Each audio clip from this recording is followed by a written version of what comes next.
전 세계가 큰 충격에 빠졌습니다. 한국은 또 한 번 세계를 놀라게 했습니다. 자원도 없고 지정학적으로도 취약한 나라가 무슨 지속 가능성의 모델이 된다는 겁니까? 유엔 본부에서 열린 국제경제포럼. 세계 석학들이 모인 그 자리에서 한국을 정면으로 겨냥한 미국 학자의 발언에 회의장은 싸늘하게 얼어붙었습니다. 하지만 프랑스 출신의 환경경제학자 에밀 드라크루아 박사는 조용히 단상에 올라 그들의 편견을 한 문장 한 문장씩 뒤엎기 시작했습니다. 2년 전 비슷한 자리에서 한국은 그저 기술 소비국일 뿐이라는 조롱에 반박하지 못했던 자신을 떠올리며 에밀은 결코 흔들리지 않았습니다. 석유가 없던 나라가 인류의 미래를 제시하고 있다. 그날의 외침은 유엔 포럼 전체를 뒤흔들었고 한국의 이름은 다시 한번 세계를 울렸습니다. 지금부터 석유 한 방울 나지 않던 나라가 어떻게 미래의 주인공이 되었는지 그 뜨거운 이야기 시작합니다. 잠깐 영상 시청 전 구독과 좋아요는 영상을 만드는데 큰 힘이 됩니다. 그럼 영상 시작하겠습니다. 파리의 가을비가 유엔 유럽본부 유리창을 가볍게 두드리는 소리가 회의장까지 희미하게 들려왔습니다. 연단 위 의자에서 몸을 살짝 앞으로 기울이며 태블릿 화면을 손가락으로 몇 번 터치했어요. 발표 자료가 준비됐다는 알림이 떴을 때 가슴이 조금 뛰었죠. 2해 전 바로 이 자리에서 한국의 녹색 전환 모델을 소개했다가 쓰라린 실패를 맛보았습니다. 환상적인 주장일 뿐입니다. 실현 불가능한 이론이죠. 미국 에너지 정책 전문가 브루스 박사의 날카로운 비판은 지금도 귓가에 생생합니다. 청중들의 의심 어린 눈빛도 발표 후 아무도 다가오지 않았던 적막함도 잊을 수 없었어요. 그때의 부끄러움이 아직도 가슴을 찌르는 듯 했죠.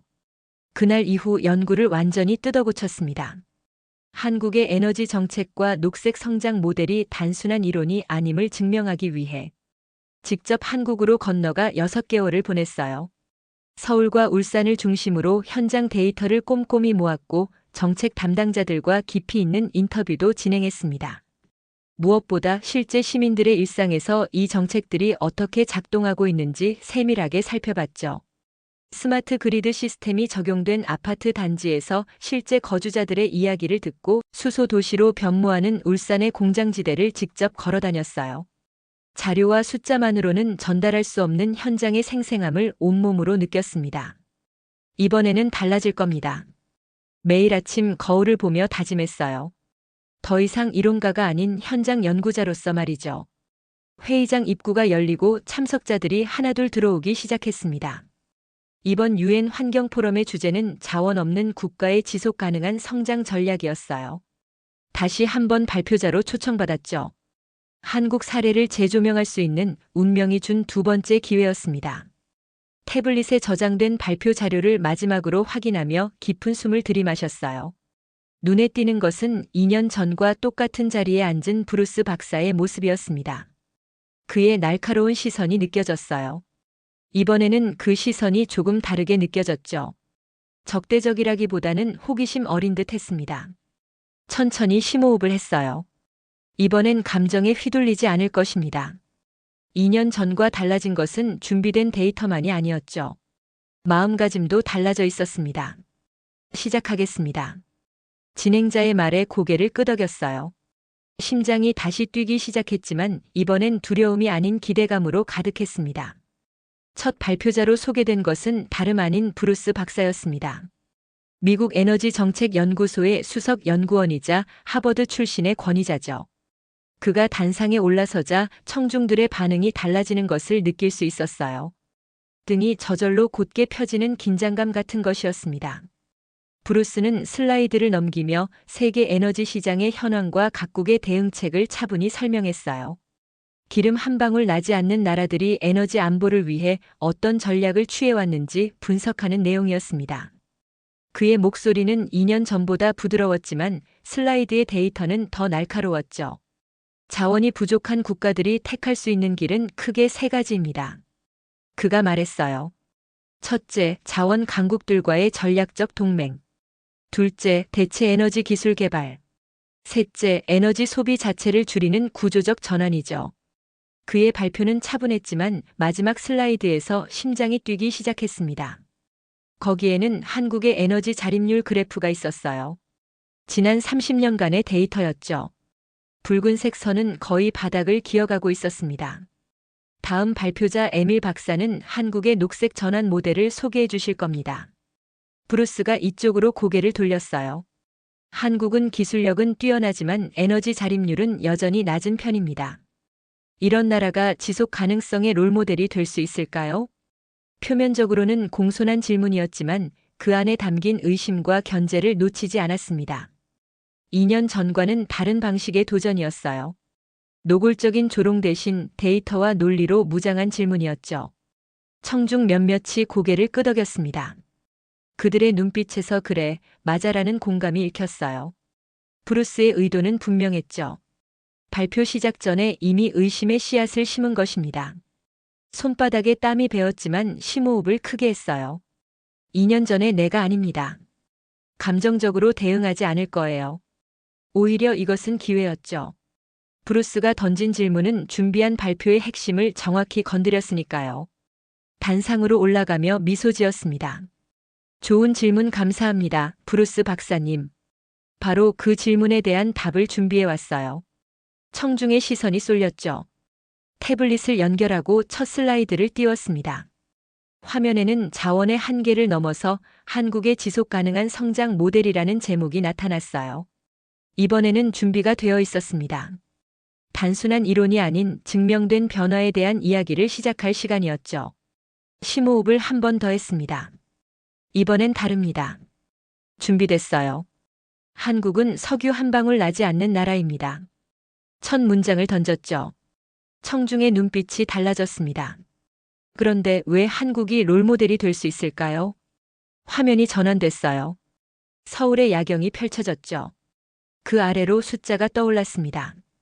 서울의 스마트 전력망은 3년 만에 전력 낭비를 47% 줄였습니다.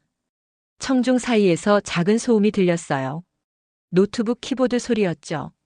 메모하기 시작한 것입니다. 브루스 박사님이 언급한 에너지 자립률 맞습니다.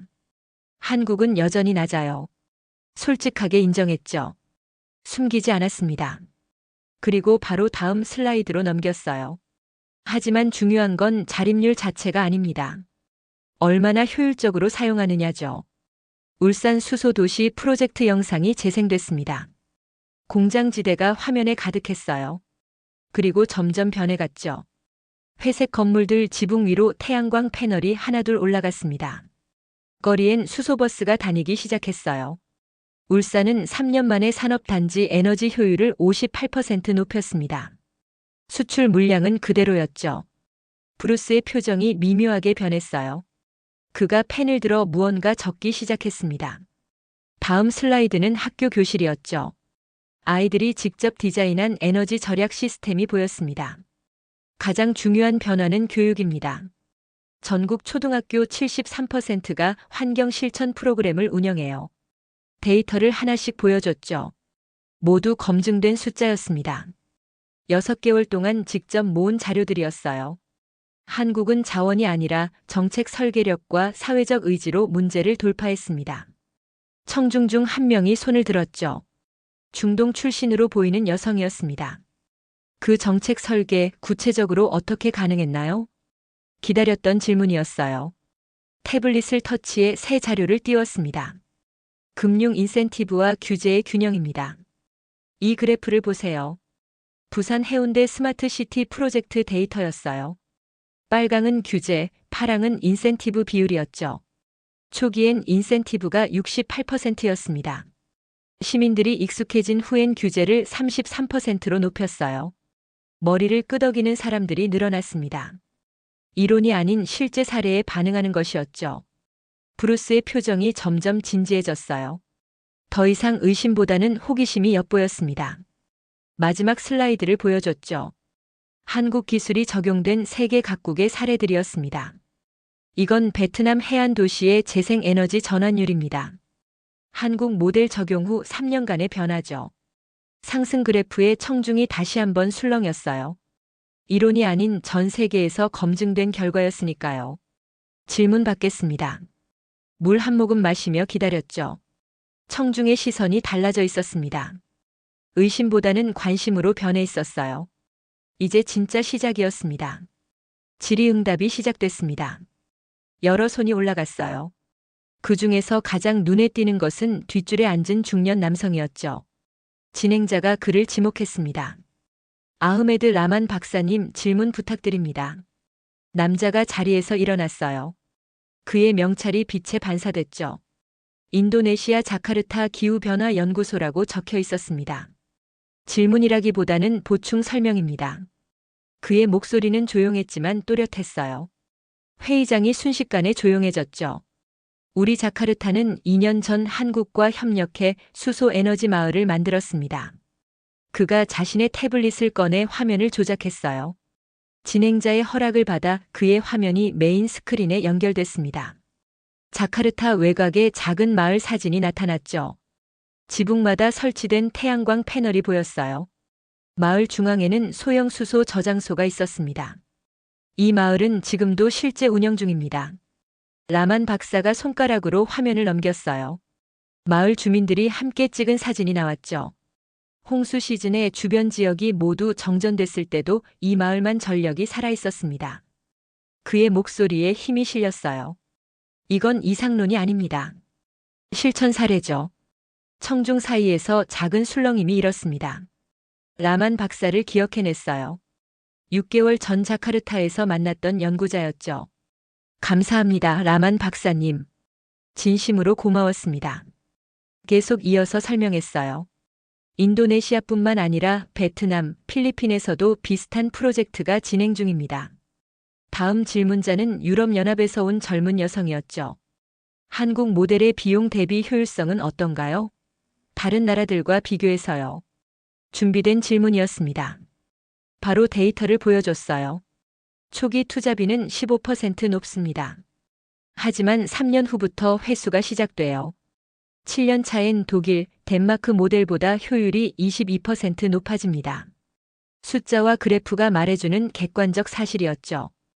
또 다른 손이 올라갔습니다. 아프리카 케냐에서 온 에너지 장관이었어요. 우리나라도 한국과 협력 중입니다. 규모는 작지만 효과는 매우 큽니다. 그의 짧은 증언이 또 다른 무게를 더했죠. 포럼의 분위기가 점점 달라지고 있었습니다. 처음에 의심과 경계가 호기심과 관심으로 바뀌고 있었어요. 브루스 박사의 표정도 변했죠. 그의 눈에서 의심은 사라지고 진지한 관심이 엿보였습니다. 하지만 모든 게 순조롭진 않았어요. 브루스 옆에 앉은 중년의 미국인이 손을 들었죠. 그의 명찰에는 석유협회라고 적혀 있었습니다. 인상적인 사례들입니다만 그의 목소리에 의문이 묻어났어요. 새로운 도전이 시작됐죠. 다시 한번 깊게 숨을 들이마셨습니다. 석유협회 소속의 남자는 천천히 자리에서 일어났습니다. 제임스 콜린스입니다. 미국 석유협회 전략팀장이죠. 그의 목소리는 부드럽지만 단호했어요. 에밀 박사님의 발표는 정말 인상적입니다. 하지만 한 가지 간과된 점이 있어요. 슬라이드를 넘기려 했지만 손에 들린 리모컨이 작동하지 않았습니다. 잠시 어색한 침묵이 흘렀죠. 괜찮습니다. 말씀으로 설명할게요. 그는 침착하게 말을 이어갔습니다. 한국은 지정학적으로 중국, 일본, 미국 등 강대국 사이에 위치해 있죠. 이 모든 성과에도 불구하고 여전히 에너지, 무역 흐름에 영향을 받을 수밖에 없습니다. 회의장의 공기가 무거워졌어요. 최근 동아시아 지역의 무역 분쟁을 보세요. 한국의 재생에너지 부품 수출이 30% 감소했죠. 이건 외부 환경에 취약하다는 증거입니다. 브루스 박사가 고개를 끄덕였어요. 그는 콜린스의 주장에 동의하는 듯 했습니다. 위기 상황에서는 독립적인 결정이 어려운 구조죠. 이런 나라가 진정한 롤모델이 될 수 있을까요? 2년 전보다 훨씬 정제된 반론이었습니다. 감정적인 비난이 아닌 구체적인 약점을 지적하는 전략이었어요. 청중 사이에서 작은 웅성거림이 일었죠. 일부는 고개를 끄덕이고 있었습니다. 이번에는 당황하지 않았어요. 오히려 기다렸던 질문이었습니다. 좋은 지적 감사합니다, 콜린스님. 정중하게 대답했죠. 태블릿을 조작해 새로운 슬라이드를 띄웠습니다. 사실 지정학적 도전은 저희도 가장 고민했던 부분입니다. 그래서 한국이 선택한 것은 슬라이드가 전환됐어요. 세계 지도가 나타났죠.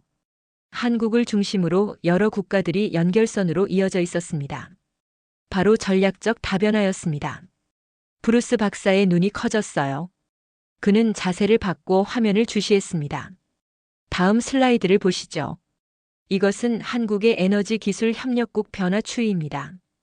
2000년에는 미국, 일본, 중국이 80%를 차지했지만 2020년에는 동남아, 유럽, 중동, 아프리카까지 고르게 분산된 그래프가 나타났어요.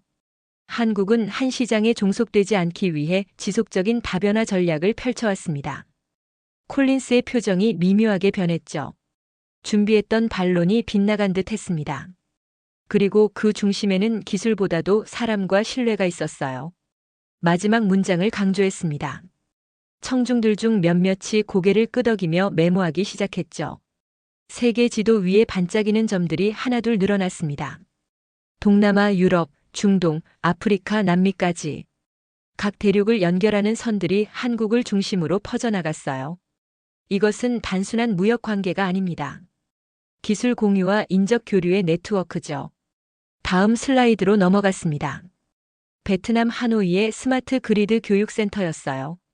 한국은 기술만 판매하지 않았습니다. 현지 인력을 교육했어요. 지속 가능한 관계를 만든 거죠. 사진 속에는 한국 전문가와 베트남 엔지니어들이 함께 작업하는 모습이 담겨 있었습니다. 다음은 요르단 사례입니다. 물 부족 국가였지만 한국의 수처리 기술로 농업용수 재활용률이 63% 증가했어요. 콜린스가 손을 들었습니다. 그래도 위기 상황에서는 취약할 수밖에 없지 않을까요? 예상했던 질문이었어요. 슬라이드를 하나 더 넘겼습니다. 2022년 글로벌 공급망 위기 당시 한국의 대응을 보여드리겠습니다. 그래프가 나타났죠. 위기 상황에서도 안정적인 곡선이 이어졌어요. 다양한 협력국 덕분에 한 지역의 문제가 전체 시스템을 마비시키지 않았습니다. 이것이 네트워크의 힘이죠. 브루스 박사의 얼굴에 미소가 번졌습니다. 그는 무언가 깨달은 듯 했어요. 파트너십의 다변화. 흥미로운 접근법입니다. 그가 천천히 말했죠. 더 이상 비판적인 목소리가 아니었습니다.